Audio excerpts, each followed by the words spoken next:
Hi everyone, this is my very first video on covering the secrets to calculation in chess. So, we're going to actually look at puzzles. This is a platform that's based off of chess.com. I'm actually going to work through these and explain to you the thought process behind how chess players play and analyze and evaluate positions to figure out and determine what's the best move, what's the best tactical move or strategical move that helps them win. So this is a white to move. So before you actually start the process of actually picking up moves, you have to actually evaluate the position. That is critical. It's very important to evaluate the position. Look at your position right now. Check to see every piece on the board that you have. Most important one is the king. So the king's on g1. My king on g1 is under some pressure. It appears I have pawns on f2, h2, and g3. So, but it's under heavy pressure from the black pieces. I'll mention that in a bit. But we gotta look at the pieces that we have available. So we have the rook on e1, protecting the back rank pressure. And we have the queen here, and a powerful queen on f4, creating some pressure on enemy territory on the king side, perhaps. We also have a very active rook on d5, which is a powerful rook in this position. We have pawns on the queen side, a2 and b4. Now I'm going to look at black's side of things now. Black's point of view. Look at the pawns. Look at this. Pawns on a7, b7. Okay, so both are somewhat symmetrical to what white has. And the king side, well, for black's sake, this king is on g8, protected by the three pawns. So better structure in terms of the safety of the king, but can be it's going to run into some trouble. I can see right now. The issue is coming up, which I'll mention. So, but we look at the pieces what black has. So black has a rook on c3. This is an active rook, very aggressive. Pawn on e3, another active piece, an aggressive piece. Knight and queen here are also aggressive and actively threatening to checkmate the king pretty soon. If it's black to move, black wins pretty much with queen takes h2. Then, well, he has options. He can actually play this check here, and then rook here, and then he has a lot of pressure in play. Definitely doing very well. So, but is white to move? So in this situation, white to move. There is an issue with black's position, however. It's the king. The king is not quite safe, and if you look at the position carefully, there's a way where white can actually take advantage of this king that isn't quite safe. You can actually apply pressure, especially on this is known as the 8th rank, so the back rank for black's position, which is actually terrible, not protected well enough, and you can strike and attack right away. And the best move is actually this move here. After king goes to h7, white now gets a very nice little attacking move with queen to f5, applying more pressure, forcing this move, which leads to eventual mate. So that's how you solve this position. Just taking advantage of black's lack of defense on the back rank, thanks to the power pieces of the queen being active and the rook. It comes into play despite the possible danger of white's position. The initiative of white's pieces, in particular queen and rook, make the difference in terms of winning and losing. Now we'll go on to the next set of problems. So here again we get another position. Again, we're playing with white. Now we look at pieces that we have in place.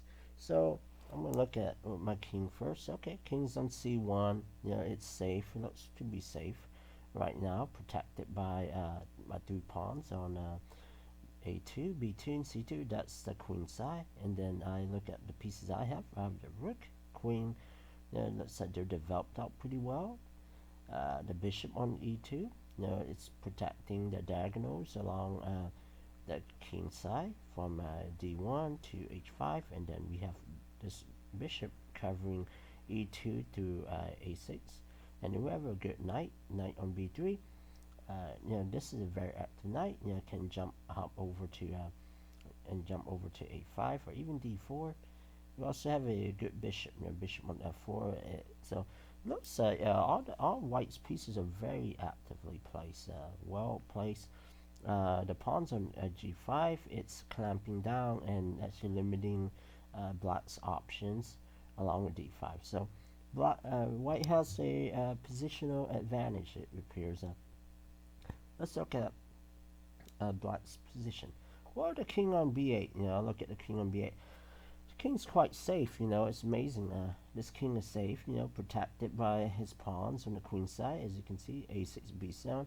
The knight's also well placed on b6, and the queen on c7 apparently looks safe. Looks like it's a great place to be at. The bishop is, this bishop here is blocked up by his pawn, so that's a problem, an issue. So this in chess, this is known as the problem bishop, the bad bishop, because it's blocked up by its own pawn. And also, this pawn on g5 for white has limited the scope of this power bishop, or makes his bishop weak. But look at this position. The knight on e5 is actually pretty strong. Good knight, well placed knight for now. And you look at this, the rook on h8, a powerful piece, attacking that open file. But right now it's not really causing a lot of damage to white's position since white castled long. But these pawns here are stable.